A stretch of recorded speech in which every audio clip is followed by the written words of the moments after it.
Bueno, seguimos con la clase. En el anterior video vimos lo que refiere al régimen de los residuos peligrosos, la 24051 y lo que hace a los recaudos, la responsabilidad, los requisitos.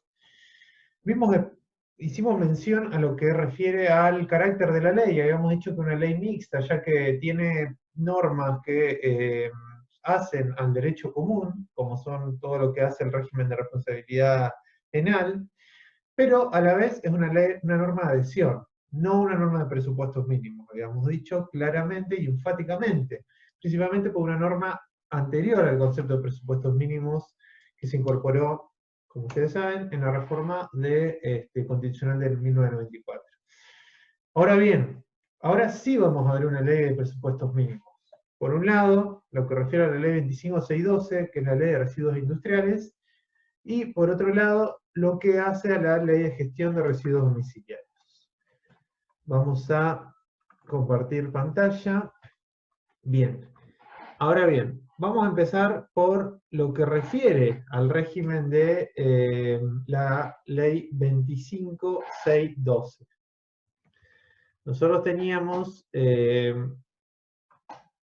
a la ley 24051 subsistente, y se había planteado el problema justamente de que no era una ley de presupuestos mínimos. Si no era una ley de presupuestos mínimos, no podía ser aplicada dentro de las provincias, eh, salvo que ellas adhirieran. ¿Cuál era la situación en ese momento? Bueno, luego de la sanción de la Constitución, algunas provincias habían adherido, otras habían dictado su propio régimen, este, y otras habían hecho normas eh, parecidas, casi una copia, un copy-paste de lo que hace el régimen nacional, pero eran leyes provinciales. Bueno, en el año 2002, ya con el concepto de presupuestos mínimos de protección ambiental totalmente vigente, se sancionó la ley 25612. Esta ley trató de contemplar de algún modo los presupuestos mínimos para el tratamiento, para la gestión, mejor dicho, de los residuos peligrosos, pero tuvo una serie de defectos, probablemente atribuidos, según Silvia Luna, que es la primera ley de presupuestos mínimos de protección ambiental. Entonces todavía no se podía, no se tenía en la práctica los presupuestos mínimos, ya que contempla muchos conceptos que más que presupuestos mínimos son directamente un ejercicio directo de la gestión de residuos, que por principio correspondería a las provincias. Entonces, la ley 25612, si bien tiene parecidos con la 24051, tiene sus distinciones este, claras en ese punto. Principalmente el ámbito de aplicación material. Acá estamos hablando de residuos derivados de la actividad industrial o de proceso industrial o de actividades de servicio. Entonces, a diferencia de la ley de residuos peligrosos, que incorpora un criterio mucho más amplio de residuos peligrosos, bajo ese concepto de qué es peligroso y de los anexos, acá solamente dice: la disposición de la presente ley establece los presupuestos mínimos de protección ambiental sobre la gestión integral de residuos de origen industrial y de actividad de servicio que se han generado en todo el territorio nacional y sean derivados de procesos industriales o de actividades de servicio. O sea, ahí hay una primera distinción. El artículo 1 define qué es proceso industrial y qué es actividad de servicio. Y acá es donde se plantean las mayores diferencias entre el régimen de la ley y el de la ley de residuos peligrosos y de la ley de gestión integral. Por un lado, la ley de gestión peligrosa, en lo que decíamos de los patológicos, están incluidos dentro de la ley de residuos peligrosos en virtud del artículo 19. Por otra parte, la ley 25612 se aplica a los residuos de origen industrial y de actividades de servicio, pero excluye expresamente a los residuos biopatogénicos, que no hace una distinción clara en este sentido.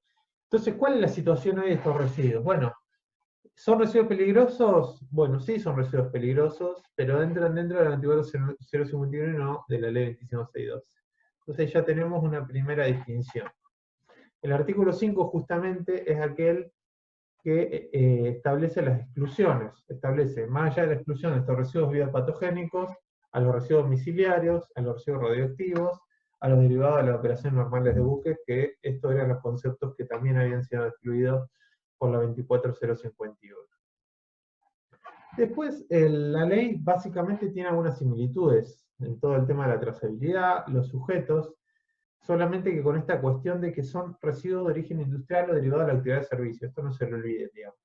Y esta cuestión de que es una ley de presupuestos mínimos en principio, porque está dictada con ese fin. Por eso está vigente, digamos, dentro de todo el territorio nacional. No necesita de una adhesión, como sí la 24051. Esta es una distinción fundamental. Bueno, no vamos a ver toda la ley, vamos a ver los principales conceptos o novedades en este sentido. El primero, como decíamos, las exclusiones, que la ley de residuos peligrosos es mucho más amplia en su contemplación de residuos, ya que incorpora los patogénicos, por ejemplo. Y un concepto quizás novedoso que incorpora esta ley es lo que se llama el nivel de riesgo. La ley introduce el concepto de niveles de riesgo de los residuos alcanzados, para cuya aplicación concertada considera los procesos de potencial degradación ambiental, la afectación sobre calidad de vida de población, característica, calidad y cantidad, el origen que los genera y el sitio donde se realiza la gestión. Es un concepto súper técnico. Silvia Nona define el riesgo como la probabilidad de que un residuo cause efectos dañinos a los seres vivos o al ambiente. Entonces, esta cuestión de nivel de riesgo probablemente sea la única mención así clara de lo que es un presupuesto mínimo. O sea, se considera el nivel de riesgo como factor para evaluar la peligrosidad del residuo, digamos, dentro de la ley 25612. Y es un concepto novedoso en este punto. Luego, la ley establece determinadas prohibiciones.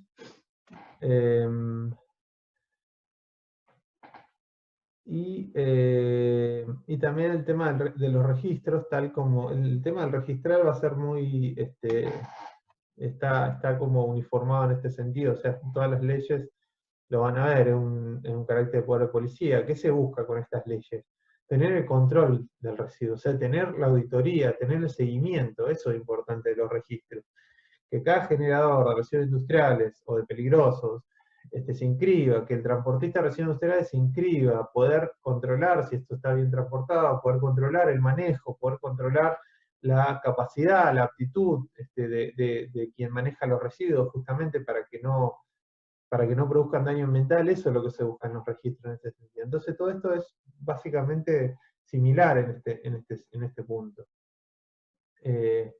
La obligación de inscripción sigue, la certificación sigue, el manifiesto también sigue, este documento que tiene que contar el transportista, o que el generador del transportista, donde se detalla las principales características del residuo, la clase de residuo, la categoría, la cantidad, etcétera, generación, etcétera. Los sujetos alcanzados siguen en la misma situación. La responsabilidad civil sigue el sistema de la ley de residuos peligrosos, el sistema superobjetivo o ultraobjetivo para el generador. Y el régimen penal incorpora una distinción, ya que esta ley también incorpora normas penales. Pero acá usa la calidad de vida como un bien jurídico protegido. Si recuerdan anteriormente, el bien jurídico protegido era principalmente la salud pública, y en un segundo plano queda el ambiente, distinguiendo según algunos recursos en particular. Acá usa la calidad de vida, digamos, como régimen.